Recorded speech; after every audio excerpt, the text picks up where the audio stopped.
Okay. So, good morning, everyone, and welcome to the fifth episode of Tech Talks. Today, we are fortunate enough to have with us Mr. Chandresh Sethia, Head of Business and Strategy at Amplify Mobility. As we know, inadequate charging infrastructure is one of the biggest obstacles towards the path of electromobility. Amplify Mobility is here to solve this problem. They are into manufacturing, installing, and maintaining of EV charging stations across major Indian cities. They provide solutions for fleet operators, residential complexes, office buildings, restaurants, cafes, malls. Mr. Sethia's profile has been one of the most unique ones we have ever come across on LinkedIn. Prior to working with Amplify, he has worked in NGOs within environmental cause, is working as a teaching assistant with NGOs, and has played a role in recognizing and materializing local football talent. On behalf of Gyaniki and today's participants, we extend a warm welcome to you, sir. Thank you. Thank you. Uh, Thank you for having me here. Over to you, Mr. Harsh. Yes, thanks a lot, Chandresh. It's really good to have. And the thing is that with for folks who are new to Tech Talks in general, we've tried to cover the entire bandwidth of the ecosystem.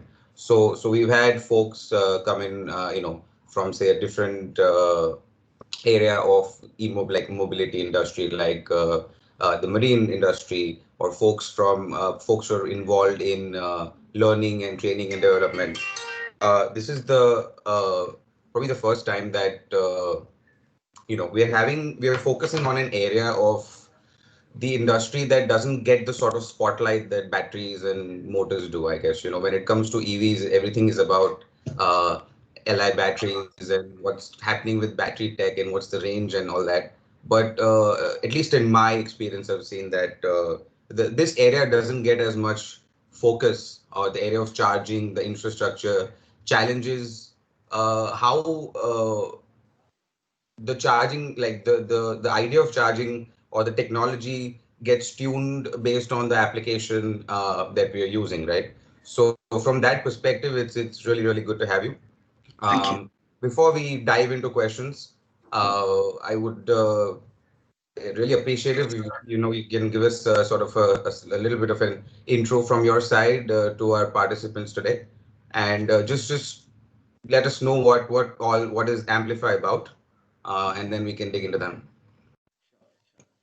Right. I would just put it simply. What Amplify wants to do or is doing is to, make the adaptation of electric mobility very, very easy, very, very fast. That is the simple idea. So we don't want, EV charging infrastructure to be the reason why electric mobility is taking time to, come to India. So that is the most important thing. And Amplify wants to, you know, or amplify why Amplify came into being. That was the simple idea. That EV charging infrastructure should not be the reason why there is a delay in, moving to electric mobility from ICE. That is one simple reason why Amplify Mobility came into being. So we believe everybody has the right to breathe clean air, and that is what we are doing. We are trying to power electric vehicles because transportation being one of the biggest sector for now air pollution, at the same time for global warming as well. So that is simple idea of Amplify Mobility, to accelerate the change from ICE to electric vehicles as fast as possible. Yes.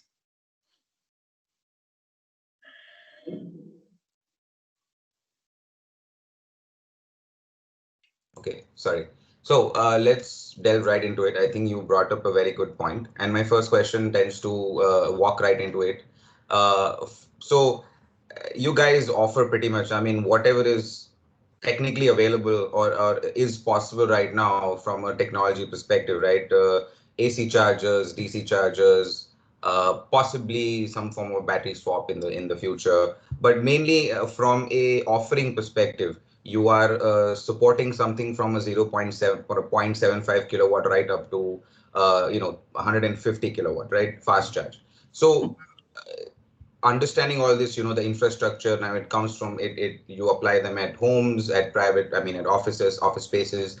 You help people develop their infrastructure. You also provide back-end support. So it's like the entire system tends to be covered by Amplify, right? Now, from that perspective, where in your experience so far and going forward in the next 5 to 7 years, first of all, what sort of challenges or hurdles do you see in this space? And second of all, with all of these offerings out there, what sort of where do you see the most amount of take rate from an India perspective? Sure, sure. So I'll start with the idea, where the the quickest adoption of electric mobility is happening in India at this point of time, and where we see a delay, and also segment-wise when it comes to two-wheeler, three-wheelers, and four-wheelers. Okay, so what we understand is, to start with, in India, mostly the conversion will be in the commercial sector. So the reason being that, first of all, the capital cost of the vehicles are too high, and because of that, what happens generally, the passenger. So passenger vehicles, the problem is that there are various reasons why people are scared to buy the vehicle in first place. In general, in general. So various reasons might include, first is the high capital cost, then second it be the infrastructure unavailability. Then it comes the the thing about the various things. Does it really make sense to have electric vehicle in terms of overall cost as well? And what about people are unclear, what is the servicing, what happens to the battery after a few years? Will I get something out of this vehicle over time? There's so many reasons why people believe, or they are not very clear about what is happening. So that is the problem. More than anything else, it's them not being clear about what is happening. So why commercial sector? Because so these vehicles, the commercial vehicles that I talk about, two-wheelers, three-wheelers, or four-wheelers, right? So starting from four-wheelers generally, commercial vehicles operate up to 250 to 300, 400 to 500 kilometers sometimes in a day. All right. And because of that, though the capital costs are high, over time they'll be able to make up through the operations by sweating the vehicle more and more. So that is essentially the reason why it will make sense for the commercial vehicles to come in first, and then passenger vehicles later. So when I say that they can operate up to 400, 500 kilometers, I mean that by doing that, basically, so we clearly understand the fuel cost and the cost of charging electric vehicle. There is a huge difference between that. Yes, and because of this huge difference, the operational costs are really low in terms of servicing also. So these reasons actually play a very big part in commercial vehicles being more coming into the market much faster than the passenger vehicles. First thing. Then other things, other okay. So then when it comes to the hurdles that we are facing, when it comes to currently installing charging infrastructure or EV charging station in general, or people accepting EVs in general. So our business is mostly based on people accepting EVs, right? So it is not a direct business. It is a business that is based on people accepting EVs. So, and also lot of time people say that charging infrastructure should come first and then the EVs will automatically come. We believe that that is true, but again, as I said, it is a matter of what has to be done. So either of them has to grow for the other to grow. So that is the main idea. So what hurdles we are facing at this point of time when it comes to charging infrastructure is uh, the belief in people. The biggest hurdle is the belief in people. People know about it. People know that this is the thing. People know that this is the future, but they still don't know, is this the right time? Is today the right time? Is 6 months later the right time, or a year later, or 2 years later to invest in this particular business or come into this business overall? So when it comes to, let's say, if we have to approach, let's say a housing society to install EV charging stations. So they say we are sold. We already know that EVs are the future. But then we don't know, is it the right time to do it, to invest in it, or 6 months later, or 1 year later? So timing is a big issue at this point of time. One thing. Second thing is that so the buildings, the available commercial or residential buildings are not ready in terms of the electrical infrastructure.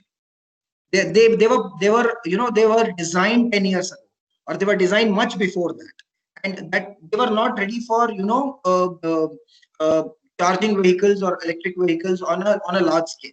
So that is one big hurdle, right? So to integrate something like that in already existing buildings in a small scale is okay. One or two chargers at the same is okay, but to have a full scale operation, like every parking space gets a charger, or some sort of charging facility, is a little complicated, because they were not prepared for this. They were not enabled for electric vehicle charging in the past, or they did not plan for electric mobility being acceptable so soon, so quickly.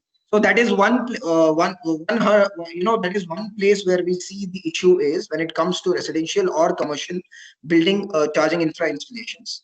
Then coming to commercial installations. So today we see the most take would be in the commercial sector. I told you about that, right? It could be two, three, or four wheelers. So the issues here are mostly, the biggest issue is the space, the unavailability of space to put up the charging infrastructure, or probably even if the space is available, there is no right direction on how to go ahead with that. So it can be the reason being the electrical infrastructure, it can be the space itself, is it conducive to for charging. So there are many reasons that lead to this problem, where people are still not accepting the fact that okay, EV charging infrastructure should be made, we should be invest in it, should a space be given for installing EV charging infrastructure. One thing. Second thing is, again, we also understand that the worry comes from the fact of utilization. How much of this infrastructure will be utilized going forward? So the issue here is that, let's say I am installing a charging station as a business, and then let's say my utilization, or I'm not able to bring utilization on that particular charging station for a very long time. So that is effectively, I'm not getting any returns out of that business. So at this point of time, businesses and people are thinking that, will it be possible to bring utilization on that particular charging station? They are not very sure about it. So one more, that is one of the hurdles. One of the hurdle. Then other than that, it is also the government agencies. So they are not lying. So there are multiple government agencies that are involved when you have to install electric vehicle charging infrastructure, but they're not aligned together. So if you approach a discom, though they have a certain policy under place, they are not very clear what is the process to take it. Sometimes to take a connection like that would take up to 2 months, which is so complicated in some states, not in all the discom, but some of the places it is really complicated. And that being the reason, the whole process is taking much longer than it should take for to bring the infrastructure. Okay, so and again, so as I told you, ideally we should look at a single window clearance for any sort of electrical infrastructure that we install pertaining to electric vehicle charging stations, which is not available at this point of time. So it should not be taking a month or 2 months just to bring it up. So that is the idea. Yeah, makes sense. I mean, uh, from a government or legislative side support to people adopting the technology, I think it has to work hand in hand, but there has to be a push somewhere. I think right now, if I understand correctly, both are waiting for somebody to move first, and that's where things are sort of stuck. Uh, so my next question, is sort of in this space. I know you spoke about the commercial space. Yeah. But like from what I'm, basic understanding that we have of this, I think one of the things that I personally feel is that for earlier adoption, right? One of the coolest things about electric vehicles can be the fact that you are at home or you are at office or you go to a mall to go shopping, and you don't have to specifically visit a petrol pump to fill up your vehicle. Wherever you go, you have the ability of being in your parking spot and plugging in. And this, according to me, would be one of the best things about it, right? Where wherever you go, you have this ability, and not necessarily have to fast charge your vehicle and reduce the life of your pack and blah and blah and blah. Now, coming to that, there is an offering from Amplify called Pod, right? Yes. POD, which is basically a smart metering device that you install for basic 15 amp to 40 volt home installations. Can you tell us a bit about how do you see that benefiting the end user, for one? and from a pricing perspective or a cost of ownership perspective. These two things, like, because I feel that something like that would eventually having, most, at least in the metro cities, a lot of people have garage spaces, or at least in buildings or apartment complexes. So something like that could multiply, right, from a application perspective. So what are your thoughts on that? So before coming to the pod, so one thing is very clear that vehicles spend most of their time in the parking areas, right? So more than 90-95% of their times are in parking area when it comes to passenger vehicles. Yes. So because they spend that longer time in the parking area, so it is better to have a station where they are already, these vehicles are there.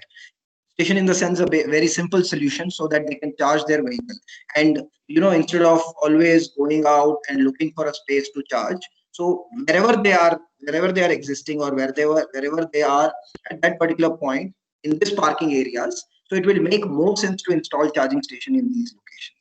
So that is the idea behind pod. It is a very simple solution. It is a simple socket solution, okay, integrated with different functions, so to just to make the whole idea of charging very simple at home.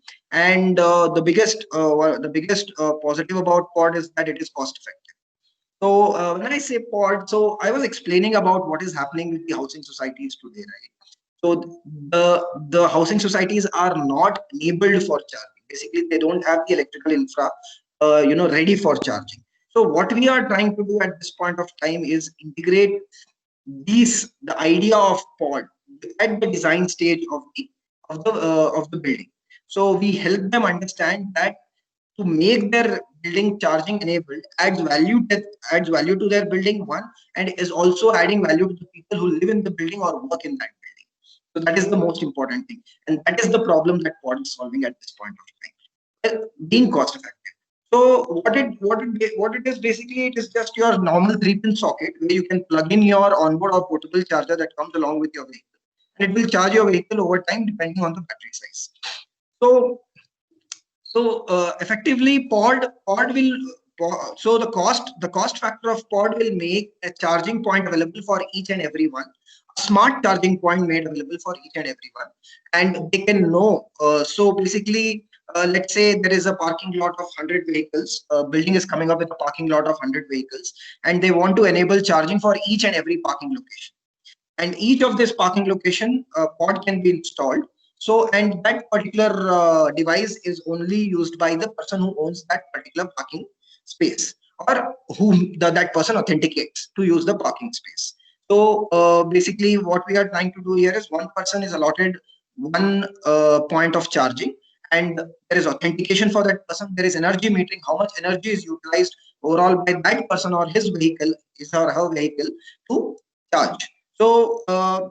So what pod does is basically gives an option for everybody to charge at a very nominal cost. Makes sense.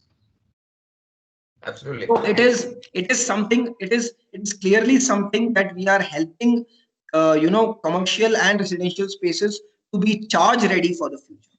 When electric vehicles become the thing, when they actually so we are in a very early stage right now. There will be a point where it will become so all this pent up aggression, it will become into a real buying spree. That is what we are waiting for, and that is when our infrastructure has to be ready to service these vehicles at any point of time. That is the idea. Right. Makes sense. Makes perfect sense. So EVRE, right?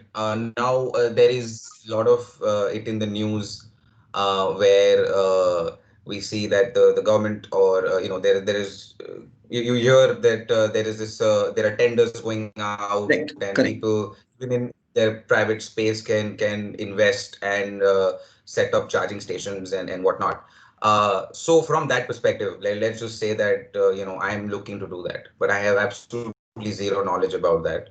And I've read about EVRE and how you provide this end-to-end solution, right, for setting up a charging Correct. station. Correct. Can you walk us through that a little bit? So our intention as a CPO, charge point operator, is very simple. Somebody who installs a charging station and maintains them is very simple. That the person or the client or a fleet that wants to charge should have no issues. Basically, they come, charge, and go. So everything else we will provide. There is no capital setup. There is no investment that they will have to make.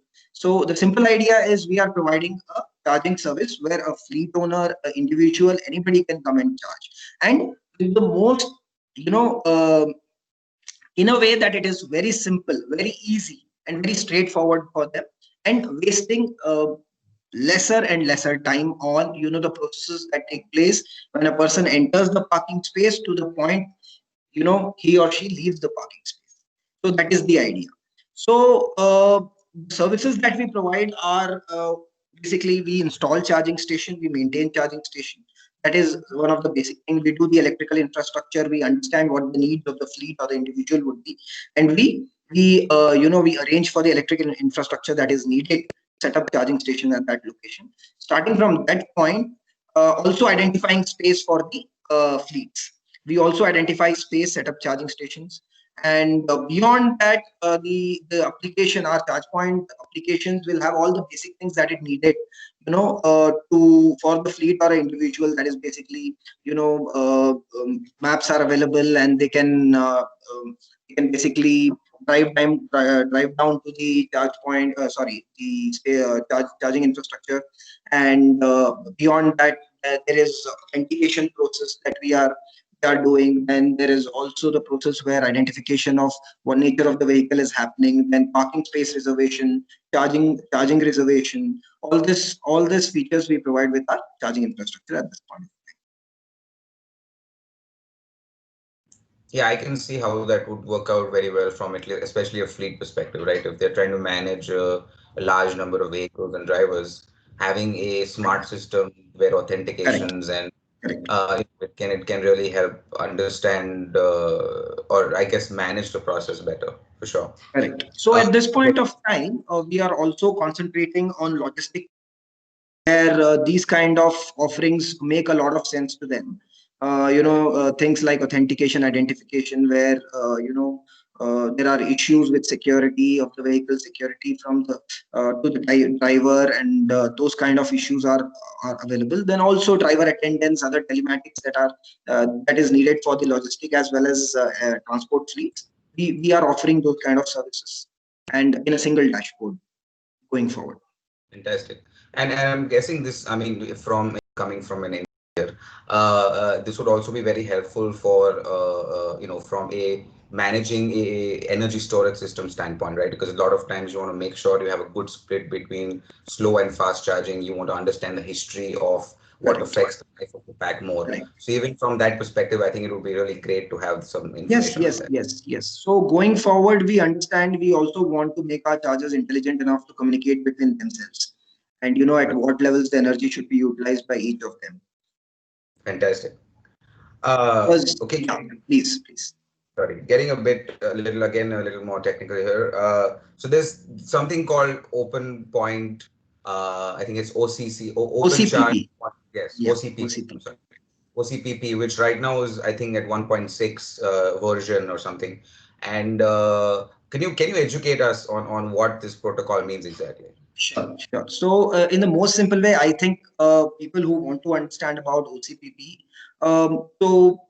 we both are able to communicate today because we understand a common language, right? And yeah, so if I speak in, let's say, I don't know, gibberish, probably you won't know. I won't be able to speak. So Yes. OCPP is basically the language of interaction between the charge point, that is the charging system, the physical system, and the charging management server, that is us, the management system, that is Okay. us or anybody who is operating the charge point at this point of time. So it is the language of communication, and most widely used language of communication between a charge point and the charge point management system. So that is the simplest way I can explain what OCPP is. Okay. And then it offers a lot of features. So OCPP has been there. So the alliance was actually formed in 2014, but OCPP has been there since 2009, and that is when the first version was actually released in Netherlands.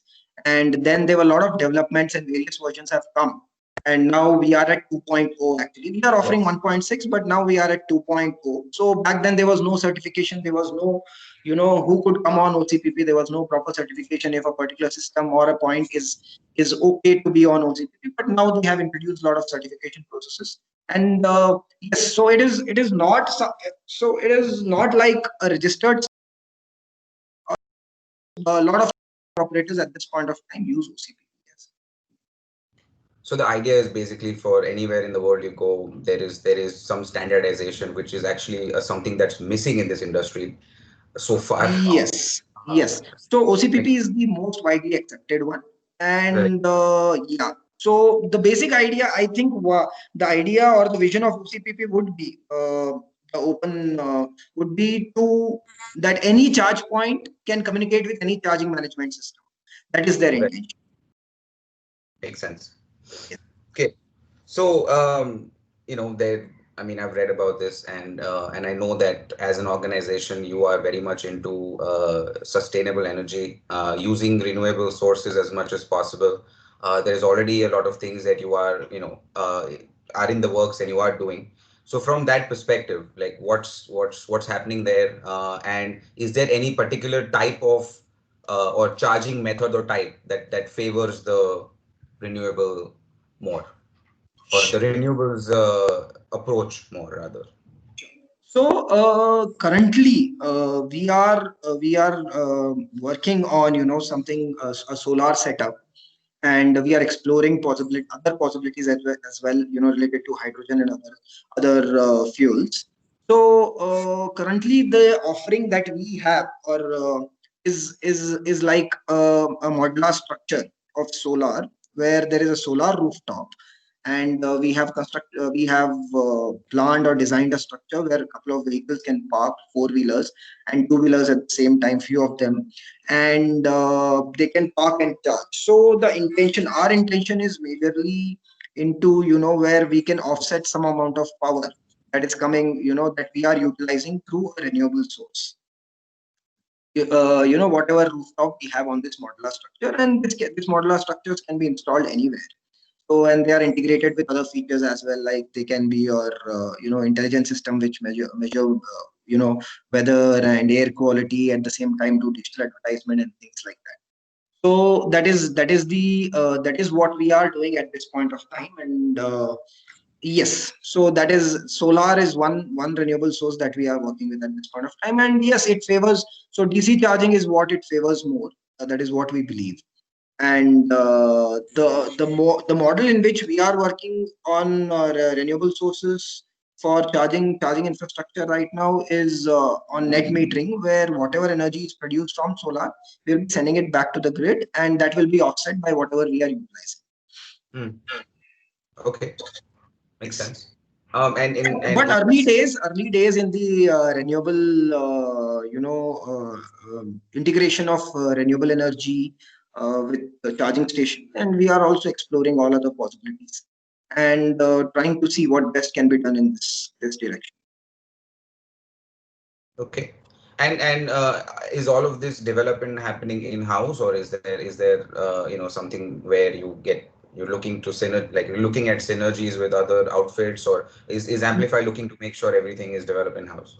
No, no. When it comes to the charging station, yes, we are doing everything in house. But when it comes to the solar and other things, we are trying to, partner with people who already have expertise in this sector, and that would make more sense.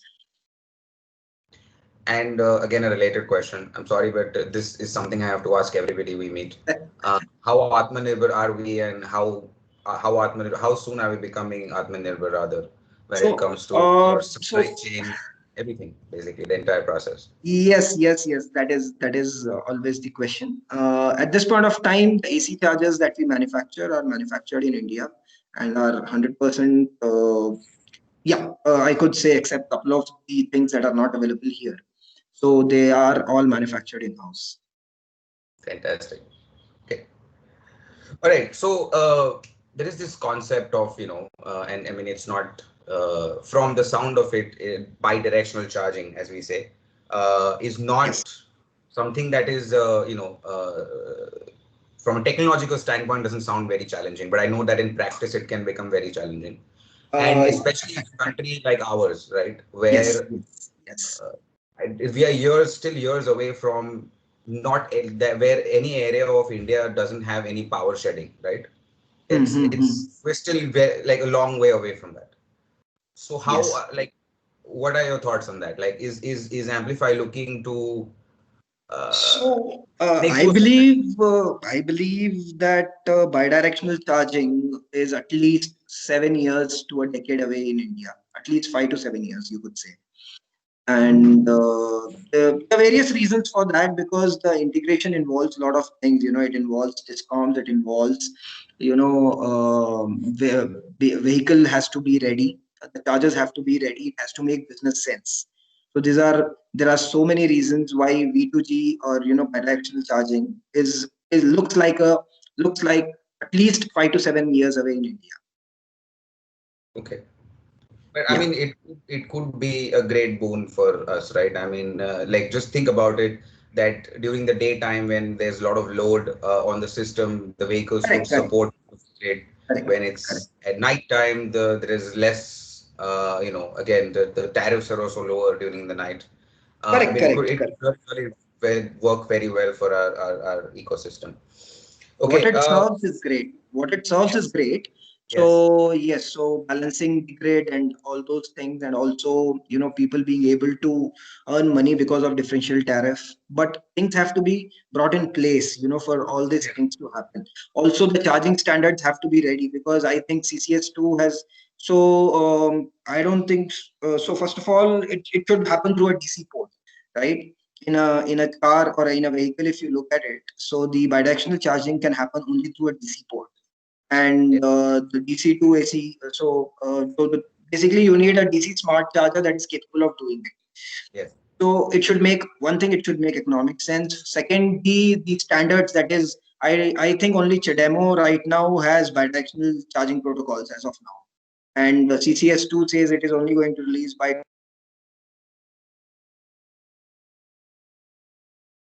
upgrade all the softwares to do that.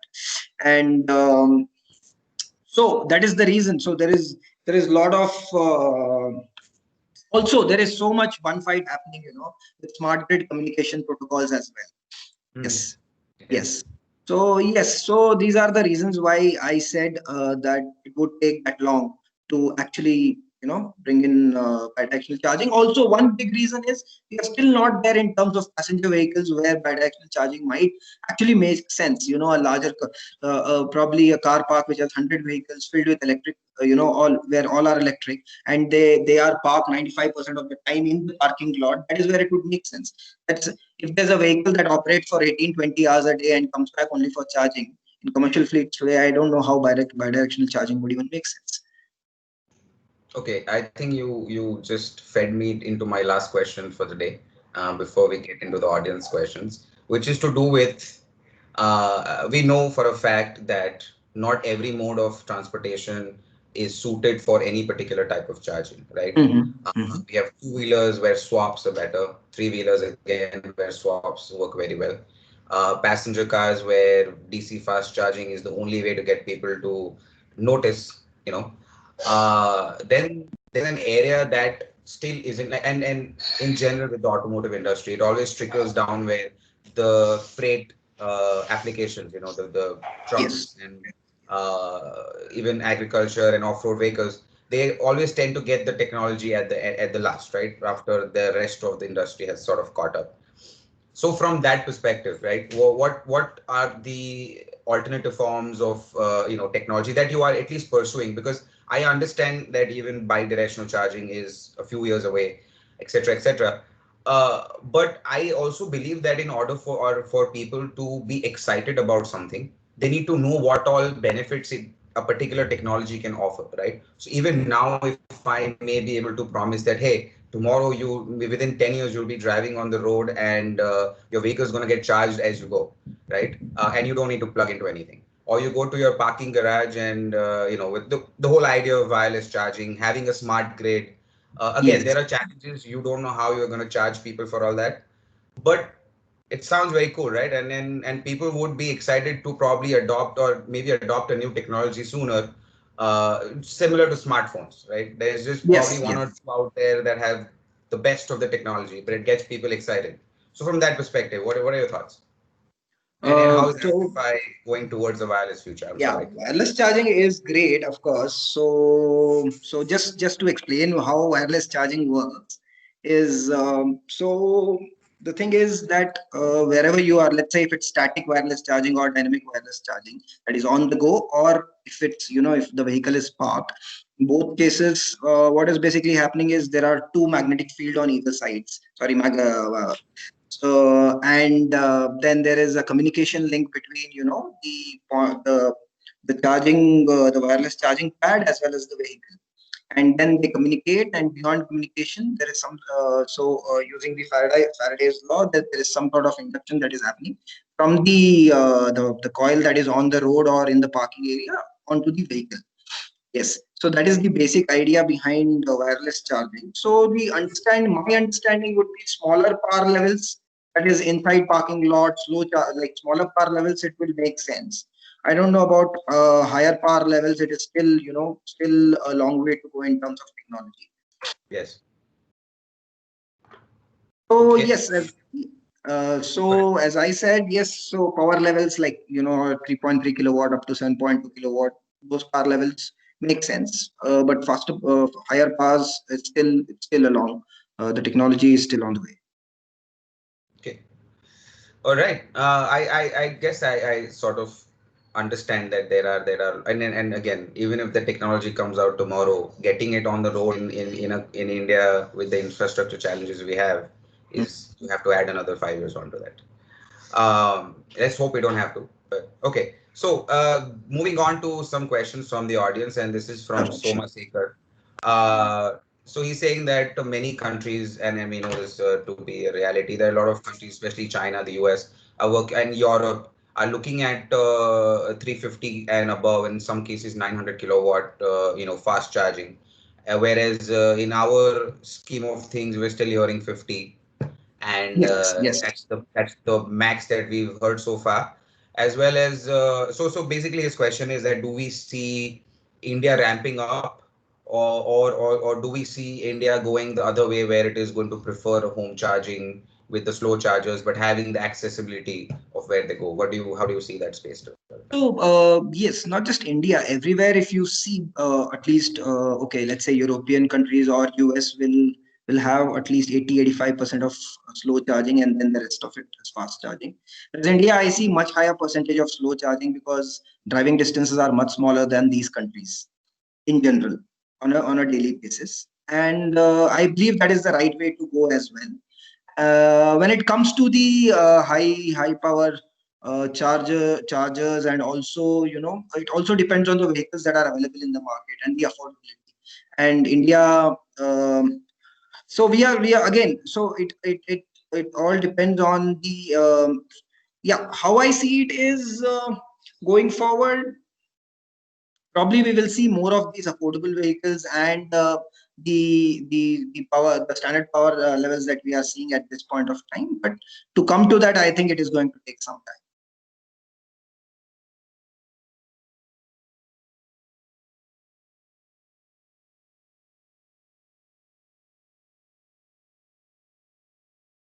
Harsh, you are muted. Harsh, you are on mute. Sorry about that. Okay, next one is from Harshad Bokil. What about the impact on battery life due to fast charging? Are you specifically working on such issues or addressing such issues? Um, all right, so we are a charge point operator and a charger manufacturer. So battery, at this point of time, we are not doing anything in the direction of the battery. So yes, probably in the future that might change, but at this point of time, we are not doing anything with respect to the battery. But yes, as you say, it is well known, it is a common knowledge that continuous fast charging or more fast charging will damage the battery, or in terms of battery life reduction. Okay.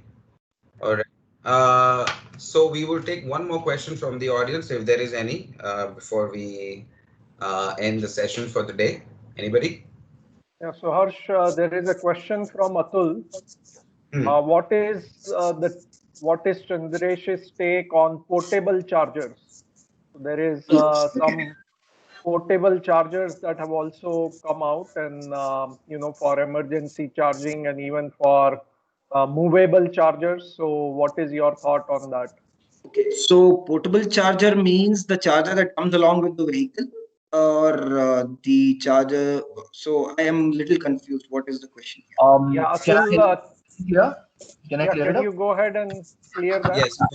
So there are a lot of companies in US which are, I mean, I wouldn't say a lot, but there are at least a few companies in US that are now focusing on charging stations which are actually movable or portable. Ah, okay, They okay. will Yeah. have batteries. They will have Basically, battery pack. batteries. Yes, yes, yes. So I don't know how many are doing that. I've heard a very few from the US or one or two in the Europe actually, France somewhere. But I see some issues with this kind of charging actually. So it could be useful for a standard vehicle. It's a small use case, I believe. But carrying a battery, then carrying a battery safely, roads in India, and then the transport infrastructure here, and also the issues with managing these batteries and transporting them to different locations. I feel it is a little complicated, with India standpoint. Okay, thank you. If I may add to Atul's Yeah, question, please, please, please. I am thinking of a scenario right now. Okay, I understand that there are, of course, challenges to something like that. But let's say it's a jam-packed parking lot, right? Not every vehicle is going to be able to access a charging point. Mhm. And again, I most of my questions are coming from what we are going to face in India, right? And again, from that perspective, let's say that not every it's just not possible. I mean, we've set up a lot of chargers, but the vehicles can't move around to get to those chargers. And Mhm. in that sense, something like a portable tray or a cart that moves around and gets to vehicles. It maybe some similar to something like a Revive feature from Mahindra, right? Gives you a 5% juice maybe. Do you think something like that would be feasible? And if that is feasible, then what would be the approach there? For that kind of usage, I'd rather go for a robotic automatic arm, where it could move around, and it is still not a battery. It is still connected to the power supply. Okay. Yeah, that Yes. actually sounds like a nice idea. Fantastic. Okay. All right. So I guess that sort of ends the session for us today. I really appreciate Chandresh the fact that you took time for us. It was a great session. A lot of understanding and learning of what this entire space means and where are we going. And we really hope that Amplify builds on what it has so far and keeps going further. And we hope to keep in touch. Thanks a lot. Thank you very much. And if you have any parting words, please go ahead. Thank you. Thanks for having me here. And I think, yeah, that's all. Thank you.